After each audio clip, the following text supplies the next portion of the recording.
এই উম্মত যদি মুমিন হতে চাও তাহলে আল্লাহর রাসূলকে ভালোবাসতে হবে। কেমন ভালোবাসবা? কেমন ভালোবাসলে তোমরা মুমিন হতে পারবা? জান্নাতে মুমিন কেমন ভালোবাসলে হতে পারবা? আল্লাহ তাআলা দুনিয়ার মানুষদেরকে জানাতে চান, হে দুনিয়ার মানুষ, তোমরা যদি আল্লাহ তাআলার ভালোবাসা পাইতে চাও তাহলে তোমাদেরকে একটা কাজ করতে হবে। আল্লাহ তাআলা বুঝাতে চান, হে দুনিয়ার মানুষ, তোমরা যদি আল্লাহ তাআলার ভালোবাসা পাইতে চাও তাহলে তোমাদেরকে রাসূলকে ভালোবাসতে হবে। আর রাসূলকে ভালোবাসলে আমি আল্লাহ তাআলাকে ভালোবাসা হয়। আর আমি আল্লাহ তাআলাকে যে ভালোবাসে আমি আল্লাহ তাআলাও তাকে ভালোবাসি, এমনকি তার গুনাহগুলো ক্ষমা করে জান্নাতে নিক্ষেপ করে দেই। সুবহানাল্লাহ, সুবহানাল্লাহ। আল্লাহ তাআলাকে ভালোবাসার মাধ্যম কি? আল্লাহর রাসূল। আল্লাহর রাসূলকে ভালোবাসলে আল্লাহ তাআলাকে ভালোবাসা হয়। আজকাল অধিকাংশ বক্তারা এই বয়ানটাই করে, তবে আল্লাহর রাসূলকে ভালোবাসার যে একটা মাপকাঠি আছে ওই বিষয়টা অনেকে বলতে চায় না। আল্লাহর রাসূলকে ভালোবাসার মাপকাঠি কি? আল্লাহর রাসূলের সুন্নাত। আল্লাহর রাসূল বলেন, আমাকে মুহাব্বত যারা করতে চায় তারা যেন আমার সুন্নাত গুলাকে আঁকড়াইয়া ধরে। আমার সুন্নাত গুলাকে আঁকড়াইয়া ধরলেই আমাকে ভালোবাসা হয়, আমাকে মুহাব্বত করা হয়। আল্লাহর রাসূলকে যারা ভালোবাসে আল্লাহ তাআলাকে তারা ভালোবাসে, আল্লাহ তাআলাও তাদেরকে ভালোবাসে। এজন্য আমাদেরকে রাসূলের ভালোবাসা, রাসূলকে বেশি বেশি ভালোবাসতে হবে।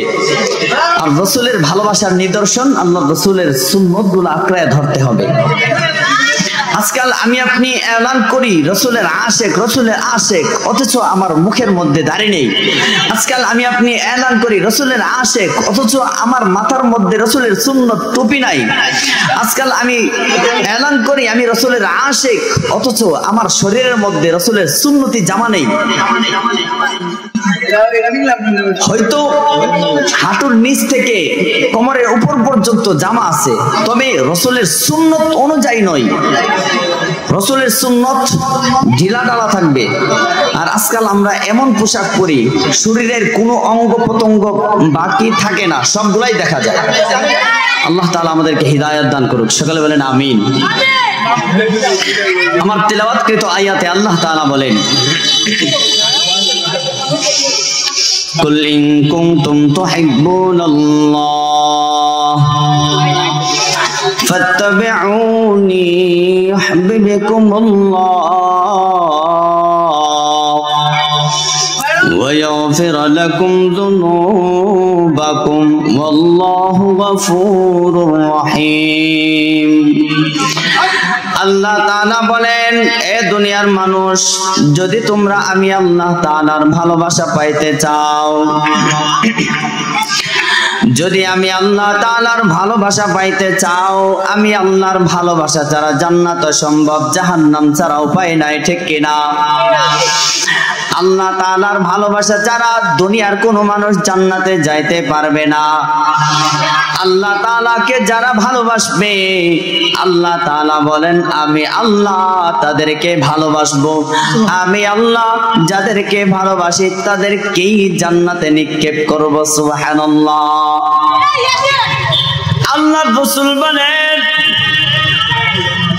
হে নবী, আপনি আপনার উম্মতদেরকে জানাইয়া দেন, আপনার উম্মত যদি আমি আল্লাহ তাআলাকে ভালোবাসতে চায়, তারা যদি দুনিয়াতে আমি আল্লাহর ভালোবাসা পাইতে চায়, কুল ইন কুনতুম তুহিব্বুনাল্লাহ ফাত্তাবিউনি। আল্লাহ তাআলা বলেন, হে নবী, আপনি আপনার উম্মতদেরকে জানাইয়া দেন, তারা যদি আপনার উম্মত যদি আমি আল্লাহর ভালোবাসা পাইতে চায়, তাহলে তারা যেন আপনাকেই ভালোবাসে, আপনাকেই ভালোবাসে। এ নবী, আপনাকে ভালোবাসার কারণে আমি আল্লাহ তাআলাকে ভালোবাসা হয়। আল্লাহ তাআলা বলেন, বলেন, এ বান্দা আমি আল্লাহ তাআলাকে যে ভালোবাসে, ইউহিব্বুকুমুল্লাহ, রাসূলকে যে ভালোবাসে, রাসূলকে ভালোবেসে আল্লাহ তাআলাকে ভালোবাসার নিদর্শন করে। যে ব্যক্তি রাসূলকে ভালোবাসে আল্লাহ তাআলা বলেন ইউহিব্বুকুমুল্লাহ, আমি আল্লাহ তাদেরকেই ভালোবাসবো, তাদেরকেই ভালোবাসবো। শুধু তাই না, এ বান্দা আমি আল্লাহ তাআলাকে ভালোবাসলে, আমি আল্লাহ তাআলাকে ভালোবাসতে গিয়ে আমার রাসূলকে ভালোবাসলে ইউহিব্বুকুমুল্লাহ ওয়া ইয়াগফির লাকুম যুনুবাকুম। এ বান্দা আমি আল্লাহ শুধু তোমাকে ভালোবাসবো এতটুকুর মধ্যেই সীমাবদ্ধ নয়, ইউহিব্বুকুমুল্লাহ ওয়া ইয়াগফির লাকুম যুনুবাকুম। আমি আল্লাহ যারা আমাকে ভালোবাসবে, আমার রাসূলকে ভালোবাসবে, আল্লাহ তাআলা বলেন ওয়া ইয়াগফির লাকুম, আমি আল্লাহ তোমাদের অতীতের সব গুনাহ মাফ করে দেব। সুবহানাল্লাহ। আল্লাহ তাআলা বলেন ওয়া ইয়াগফির লাকুম যুনুবাকুম ওয়াল্লাহু গফুরুর রহিম। এ বান্দা আমি আল্লাহ শুধু ভালোবাসবো এতটুকুর মধ্যে সীমাবদ্ধ নয়, আমি তো ভালোবাসবো এমনকি তোমাদের গুনাহগুলো সব ক্ষমা করে করে জান্নাতে পৌঁছাইব, কারণ আমি আল্লাহ গফুরুর রহিম, আমি আল্লাহ গফুর এবং রহিম, আমি আল্লাহ ক্ষমা করনেওয়ালা। এজন্য মুসলমান ভাইয়ের আমার, বন্ধুরা আমার, রাসূলকে ভালোবাসতে হবে। দুনিয়াতে আমরা যদি আল্লাহ তাআলার ভালোবাসা পাইতে চাই, রাসূলকে ভালোবাসার বিকল্প নাই। রাসূলকে কেমন ভালোবাসছেন সাহাবায়ে কেরাম, সাহাবায়ে কেরামের জীবনী পড়লে বোঝা যায় আল্লাহ তাআলাকে কেমন ভাবে ভালোবাসতে হবে, কেমন ভাবে ভালোবাসছেন সাহাবায়ে কেরাম। বর্তমান সময়ে একটা ভয় আছে, সমকালীন বিশ্বে জুমার বয়ান, ওই বইটার মধ্যে লেখা আছে আল্লাহর রাসূলের মুহাব্বতের বিষয়ের মধ্যে লেখা আছে সাহাবায়ে কেরাম কেমন ভালোবাসতেন। আল্লাহর রাসূল একদিন পৃষ্ঠদেশের মধ্যে সিঙ্গা লাগাইলেন, আরবিতে এটাকে হিজামা বলা হয়, আরবিতে হিজামা বলা হয়। আমরা যে মাঝে মধ্যে সিঙ্গা লাগাই, ওই সিঙ্গা রাসূলের যুগে ছিল। রাসূল যখন সিঙ্গা লাগাইলেন, পিঠের মধ্যে সিঙ্গা, মুসলমান ভাইরা আমার, রাসূল সিঙ্গা লাগানোর কারণে রাসূলের পিঠ থেকে কিছুটা মরা রক্ত বের হয়।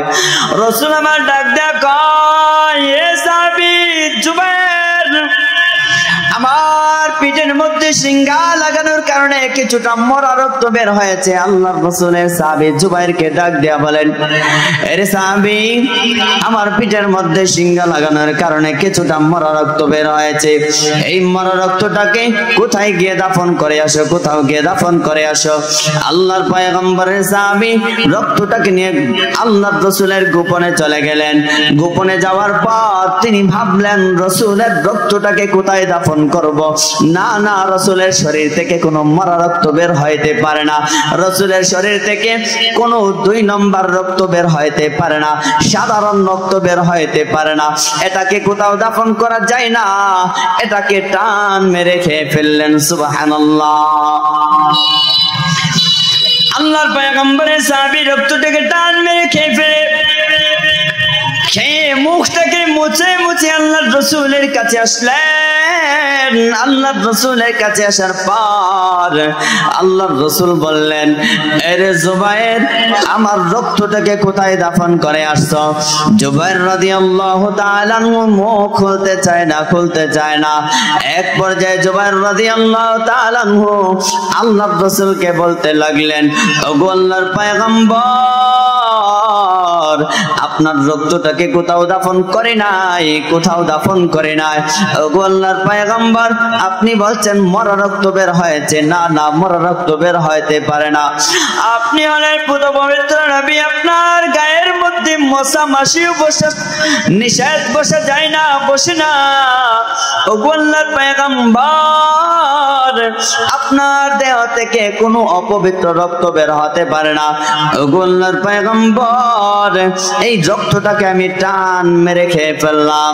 এই কথা বলার পর হাদিস শরীফের মধ্যে আসছে আল্লাহর রাসূল হেসে দিলেন, হেসে দিয়ে বললেন, এ জুবাইর জানি আল্লাহ, আমি নবীর শরীরের রক্ত যেই দেহের মধ্যে প্রবেশ করলো, যেই দেহের মধ্যে আমি নবীর রক্তটা প্রবেশ করলো, সেই দেহটাকে জাহান্নামের আগুন স্পর্শ করতে পারবে না। সুবহানাল্লাহ। কেমন ভালোবাসতেন সাহাবায়ে কেরাম। আমরা কেউ যখন সিঙ্গা লাগাই, তাদের মরা রক্তটাকে দেখলে ঘৃণায় দূরে চলে যায়, অথচ রাসূলের পৃষ্ঠদেশ থেকে মরা রক্ত বের হয়েছে সিঙ্গা লাগানোর কারণে, সেই রক্তটাকে টান মেরে খেয়ে ফেলছে। কেমন আশিক ছিলেন সাহাবায়ে কেরাম। এজন্যই তো দুনিয়াতে থাকতেই তাদেরকে আল্লাহ তাআলা জান্নাতের সুসংবাদ দেয়া দিচ্ছেন। এই জান্নাতের সুসংবাদ দুনিয়াতে থাকতেই দেয়া দিচ্ছেন, কারণ রাসূল যেইভাবে যেই ইবাদতটা করছে, রাসূল যেই কাজটা যেইভাবে করছে, সাহাবায়ে কেরাম পুঙ্খানুপুঙ্খানুভাবে সেইভাবেই করার চেষ্টা করছে। সেজন্য আল্লাহ তাআলাও সাহাবায়ে কেরামের উপর রাজি হয়ে গেছেন। এমনকি সাহাবায়ে কেরাম নাম নিলেই আমাদেরকে পড়তে হয় রাদিয়াল্লাহু তাআলা আনহু। আল্লাহ তাআলা তাদের উপর রাজি, এমনকি সাহাবায়ে কেরামও তাদের আল্লাহ তাআলার উপর রাজি। এজন্য আমাদেরকে রাসূল সাল্লাল্লাহু আলাইহি ওয়াসাল্লামকে সাহাবায়ে কেরাম যেইভাবে ভালোবাসছে ওইভাবে ভালোবাসতে হবে। রাসূলের আদর্শগুলো সেইভাবে আমাদের মধ্যে বাস্তবায়ন করতে হবে। রাসূলকে কেমন ভালোবাসছেন, জাবের রাদিয়াল্লাহু তাআলা আনহু একদিন পেরেশান অবস্থায় বাড়িতে ঘুরতেছে, রাসূলকে খুঁজতেছে। আল্লাহর রাসূলের সাহাবী জাবের রাদিয়াল্লাহু তাআলা আনহু খুব পেরেশান অবস্থায় আল্লাহর রাসূলকে খুঁজতেছেন। আল্লাহর রাসূলকে খুঁজতেছেন, আল্লাহর রাসূল দেখতে পাইলেন জাবের রাদিয়াল্লাহু তাআলা আনহুর চেহারার মধ্যে পেরেশানির বাস পড়ে গেছে। মুসলমান ভাইরা আমার, জাবের রাদিয়াল্লাহু তাআলা আনহু পেরেশান অবস্থায় আল্লাহর রাসূলকে খুঁজতেছেন। আল্লাহর রাসূল যখন দেখতে পাইলেন, আল্লাহ রাসূল ডাক দিয়ে বলেন, জাবের, তুমি কিসের টেনশন করতেছো? তোমার চেহারার মধ্যে পেরেশানির ভাঁজ পড়ে গেছে।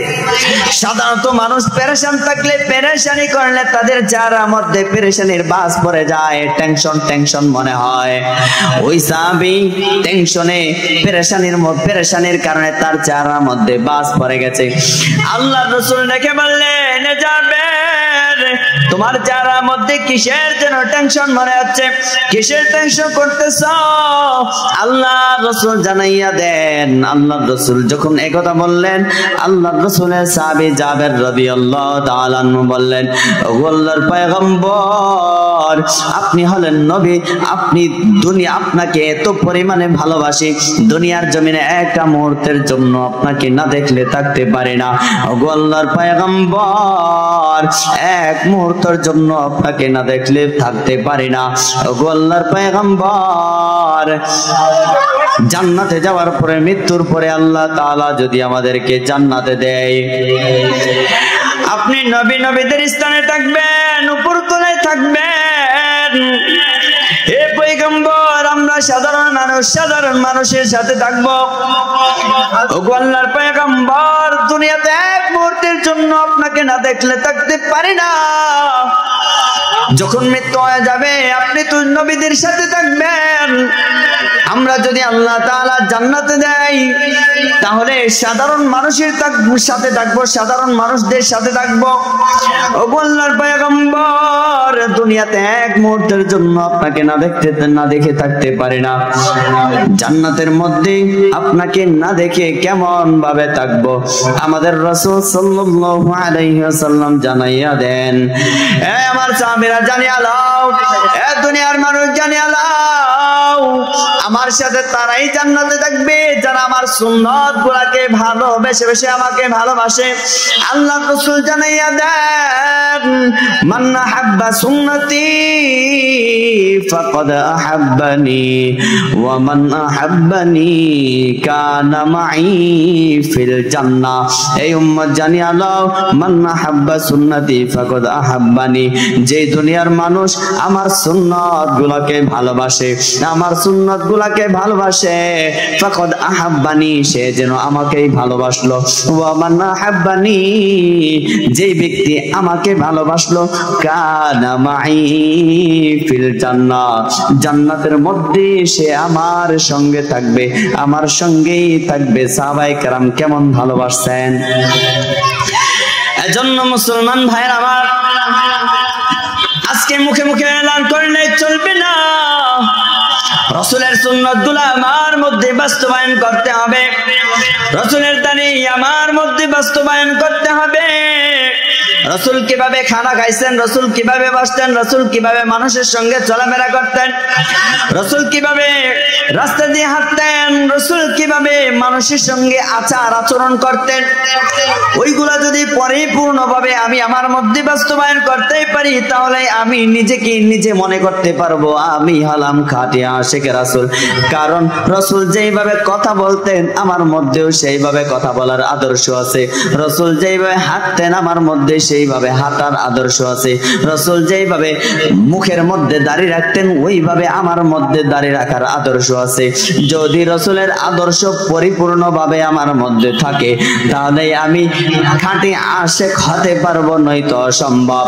মুসলমান ভাইয়ের আমার, সাহাবায়ে কেরাম কেমন ভাবে ভালোবাসতেন, কেমন ভাবে ভালোবাসতেন। আল্লাহর রাসূল ওদের ময়দানে যাওয়ার পর আল্লাহর রাসূল ওদের ময়দানে যাওয়ার পর আল্লাহর রাসূলের চতুর্পাশে সাহাবায়ে কেরাম, বড় বড় সাহাবায়ে কেরাম যুদ্ধ চতুর্দিক দিয়ে যখন তুমুল ভাবে লেগে যায়, সবাই ছুটে গেল চতুর্দিকে।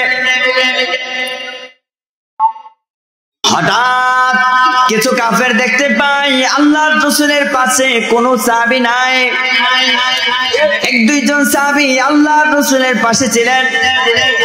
কিছু কাফের মনে করলেন এই সুযোগে মুহাম্মদকে দুনিয়া থেকে বের করে দেব, মুহাম্মদকে দুনিয়া থেকে শেষ করে দেব। তারা সুযোগ মনে করে আল্লাহর রাসূলের পাশে আসলেন, পাশে এসে আল্লাহর রাসূলকে তীর মারতে লাগলেন। এমন ভাবে তীর মারতে লাগলেন, দুই তিনজন সাহাবী এমন প্রতিজ্ঞা করলেন, প্রয়োজনে আমাদের বুকের মধ্যে তীরগুলা পেতে নিব, তবুও রাসূলের গায়ে লাগতে দেব না। কেমন ভালোবাসতেন। এমনকি দেখা যায় আল্লাহর রাসূলের তীর ফিরাইতে ফিরাইতে একজন সাহাবী শহীদ হয়ে গেছে। এক পর্যায়ে আল্লাহর রাসূলের কপালের মধ্যে একটা তীর লেগে যায়। তীর লাগার পরে আল্লাহর রাসূলের শরীর থেকে রক্ত বের হতে হতে আল্লাহর রাসূলের শরীর ভেজে যায়, মুখ ভিজে যায়। এক পর্যায়ে আল্লাহর রাসূল কিছুটা ক্লান্ত হয়ে গেলেন, ক্লান্ত হয়ে জমিনে পড়ে গেলেন।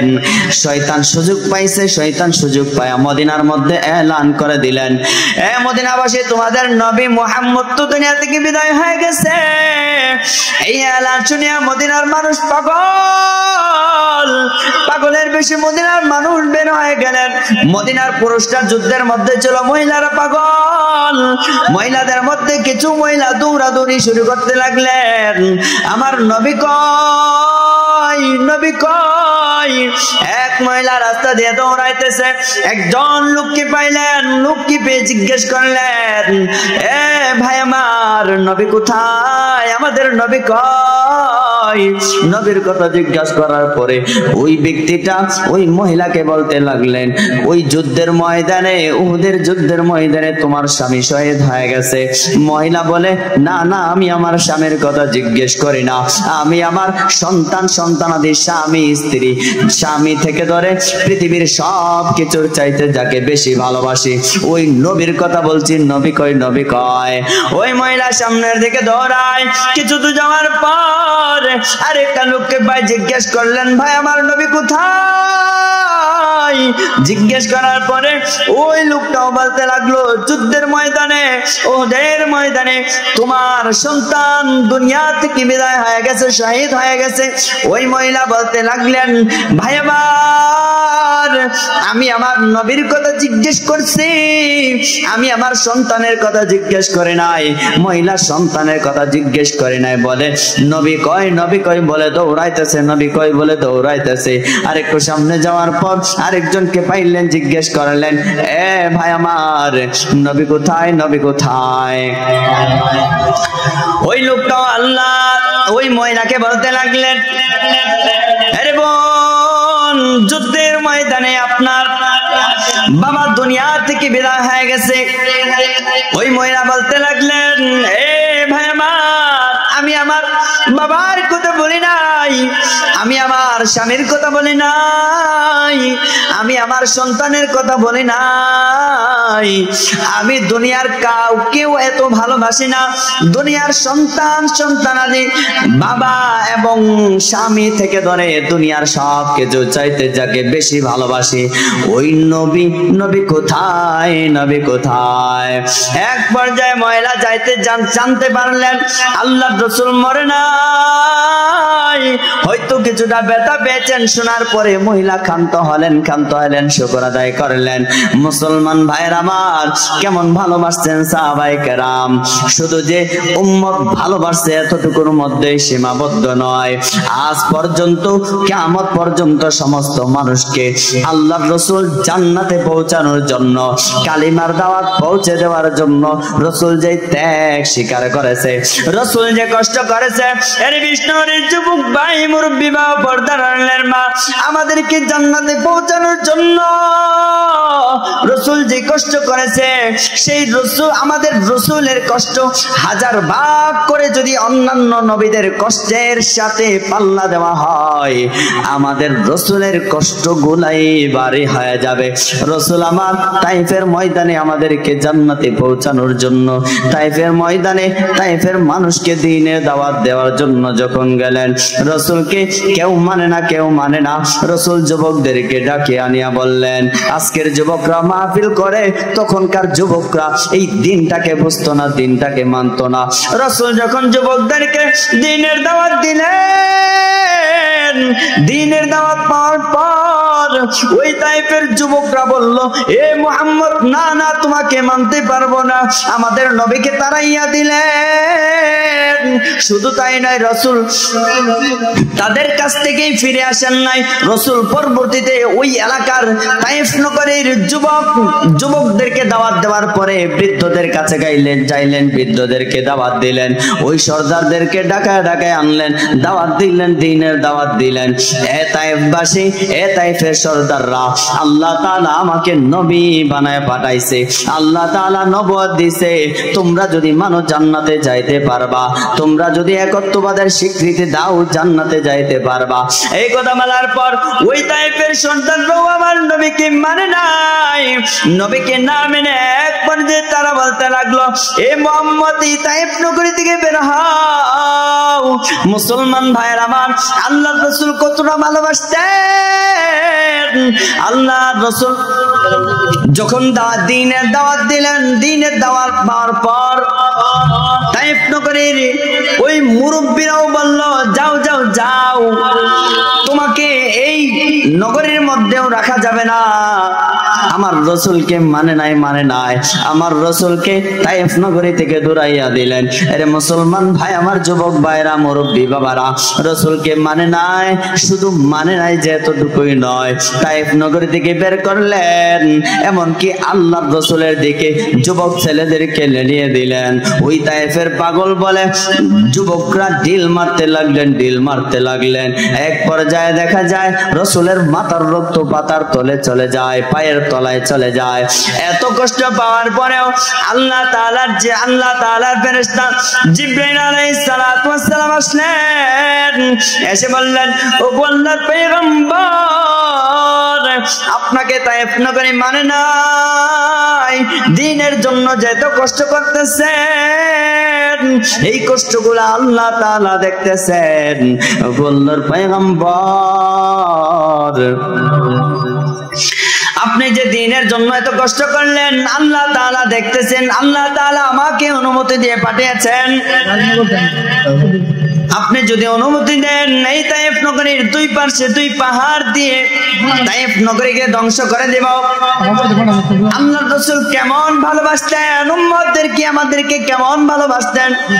আল্লাহ রাসূল বললেন, এ ভাই আমার জিবরাইল, না না, তায়েফ নগরীর মানুষগুলো আজকে হয়তো আমাকে মানে নাই, আজকে হয়তো চিনে নাই, আমাকে আজকে হয়তো মানে নাই, আগামীকাল তাদের সন্তানগুলো আমাকে মানতে পারে, তাদের সন্তানগুলা আমার দ্বীনের ছায়া তলে আসতে পারে। সুবহানাল্লাহ।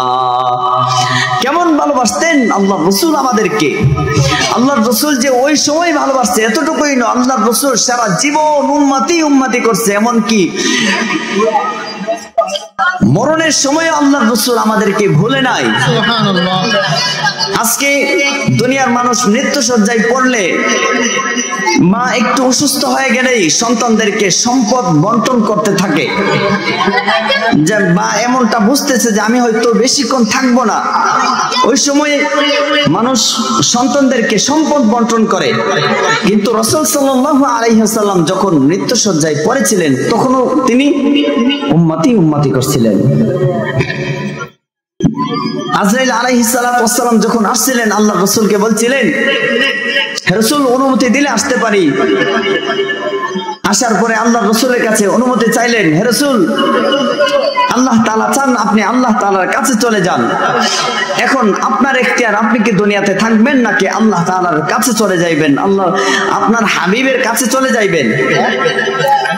তখন রাসূল আমার বলছিলেন কি, রাসূল বলছিলেন, আমি তো আমার হাবিবের কাছেই যাইতে মহব্বত করি, ভালোবাসি, তবে আমার উম্মতের জন্য ভীষণ ভয় হচ্ছে, আমার উম্মতের কি অবস্থা হবে। তুমি আল্লাহ তাআলার কাছে গিয়ে জিজ্ঞেস করো, আল্লাহ তাআলা যেন অন্যান্য নবীদের উম্মতদেরকে দুনিয়াতে গুনাহের কারণে, বেয়াদবি করার কারণে আল্লাহ তাআলা যে সরাসরি আযাব দিবেন, দুনিয়াতে ধ্বংস করে দিবেন, কওমে লূতের মতো বিভিন্ন কওমকে আল্লাহ তাআলা যে সরাসরি আসমানি গজব দিবেন, ওই রকম গজব যেন না দেই। আল্লাহ রাসূল মৃত্যুর সময়ও জিবরাইলকে পাঠাইলেন, যান আল্লাহ তাআলার কাছে গিয়ে অনুমতি আনেন, যেন কিয়ামতের আগ পর্যন্ত আমার উম্মতকে ওই রকম সরাসরি আযাব না দেন। জিবরিল আলাইহিস সালাতু ওয়াস সালাম যখন আল্লাহ তাআলার কাছে গেলেন, আল্লাহ তাআলা বলে দিলেন যে না, আমি আযাব দেব না। এজন্যই তো আজকাল আযাব হচ্ছে না, নয়তো যেই পরিমাণে নাফরমানি হইতেছে, যেই পরিমাণে গুনাহের কাজ হইতেছে, অন্যান্য নবীদের যুগে তো সরাসরি পাথরের বৃষ্টি হয়তো, আগুনের বৃষ্টি হয়তো, বা জমি ধসাইয়া নিত, এর যে কঠিন আযাব আল্লাহ তাআলা এই যুগে দিত, এই সমাজের মানুষকে দিত, বর্তমান সময়ে আল্লাহ তাআলা দুনিয়াতে দিত। ওই আল্লাহর রাসূল টেন্ডার ফাঁস করে গেছে যে কিয়ামত পর্যন্ত কোনো আযাব দেওয়া যাইবে না, মৃত্যুর আগ পর্যন্ত আল্লাহ রাসূল উম্মতি করছে। এমনকি হাসরের মাঠেও আল্লাহ রাসূল উম্মতি করবে, যেখানে সমস্ত নবীরা ইয়া নাফসি বলতে থাকবে, সেখানে আমাদের রাসূল উম্মতি করতে থাকবে। এজন্য রাসূলকে ভালোবাসার দরকার আছে না নাই? কেমন ভাবে ভালোবাসতে হবে? ছোট্ট একটা হাদিস বলবো। আল্লাহ রাসূল বলেন, লা ইউমিনু আহাদুকুম হাত্তা আকুনা আহাব্বা ইলাইহি মিন ওয়ালিদিহি ওয়া ওয়ালাদিহি ওয়ান নাসি আজমাইন। আল্লাহ রাসূল বলেন, লা ইউমিনু আহাদুকুম, তোমাদের মধ্যে কোন মানুষ মুমিন হতে পারবে না। এ বান্দা, এর বিষ্ণরে যুবক ভাই মুরব্বিয়া জানিয়ে আল্লাহ, আল্লাহ রাসূল বলেন আল্লাহ তাআলা জান্নাতে মুমিন ছাড়া কাউকে দিবেন না। যারা মুমিন তাদেরকে আল্লাহ তাআলা জান্নাতে দিবেন। এবার আসুন মুমিন কিভাবে হওয়া যায়। আল্লাহ রাসূল বলেন, লা ইউমিনু আহাদুকুম হাত্তা আকুনা হাব্বা ইলাইহি মিন ওয়ালিদিহি ওয়া ওয়ালাদিহি ওয়ান নাসি আজমাইন। এ বান্দা, যদি এই উম্মত যদি মুমিন হতে চাও, তাহলে আল্লাহর রাসূলকে ভালোবাসতে হবে। কেমন ভালোবাসবা? কেমন ভালোবাসলে তোমরা মুমিন হতে পারবা? জান্নাতে মুমিন কেমন ভালোবাসলে হতে পারবা? আল্লাহর রাসূল বলেন, লা ইউমিনু আহাদুকুম হাত্তা আকুনা হাব্বা ইলাইহি মিন ওয়ালিদিহি ওয়া ওয়ালাদিহি ওয়ান নাসি আজমাইন। তুমি তোমার সন্তান, তুমি তোমার মা বাবা, সন্তানাদি, ভাই বোন, সব কিছু, এমনকি দুনিয়ার সম্পদ, সব কিছুর চাইতে যখন রাসূলকে বেশি ভালোবাসতে পারবেন তখন ওই খাঁটি মুমিন হতে পারবেন। এজন্য আমাদেরকে দুনিয়ার লোভ লালসা, দুনিয়ার ধন সম্পদ, সন্তানাদি সবার চাইতে আল্লাহ রাসূলকে বেশি ভালোবাসতে হবে। ভালোবাসতে পারলেই আমি মুমিন হতে পারবো। যে আলোচনাগুলো করেছি আল্লাহ তাআলা আমাকে সহ এই এলাকার সর্বস্তরের মানুষকে পরিপূর্ণভাবে মানার তৌফিক দান করুক। সকলে বলেন আমিন।